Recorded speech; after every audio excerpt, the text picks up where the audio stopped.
मैं doctor Anuj Tripathi Prima care super speciality hospital से आपको कुछ नॉर्मल डिसीज़ के बारे में अवगत कराना चाहूँगा, ठीक है, और बताना चाहूँगा कि हम कैसे इसको प्रिवेंट कर सकते हैं।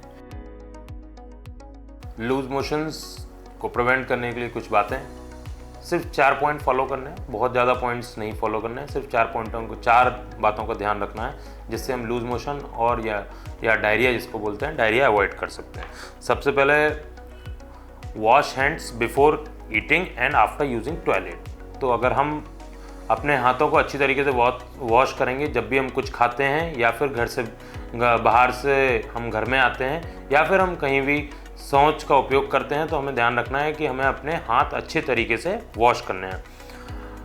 दूसरी बात का ध्यान रखना है, do not eat any food from open places. Open places से हमें जो भी खाना खुला रखा हो या फिर बाहर से हम कुछ भी खाते हैं उनको अवॉइड करना है, जिससे कि अपने आप ही जो बैक्टीरियाज होंगे वो उन जगह नहीं होंगे और वो बैक्टीरियाज हमारे अंदर नहीं आएंगे जब भी हम कोई खाना खा रहे हैं। क्योंकि एक बार हम बाहर ओपन प्लेस से खाना खाते हैं, वही बैक्टीरिया हमारे अंदर वही बैक्टीरिया हमारे एब्डोमेन में चले जाते हैं, then we get this symptoms of loose motions और डायरिया।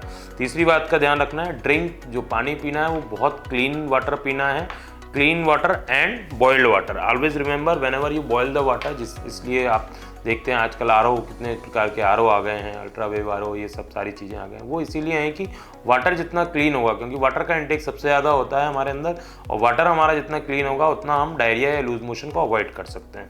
चौथी सबसे बड़ी बात, ईट फ्रेश फूड्स, ठीक है।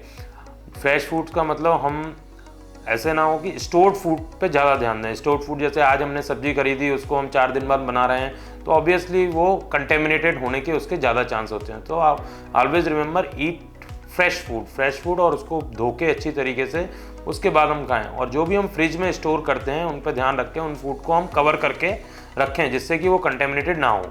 इन दोनों चीज़ों का याद रखना है, ठीक है।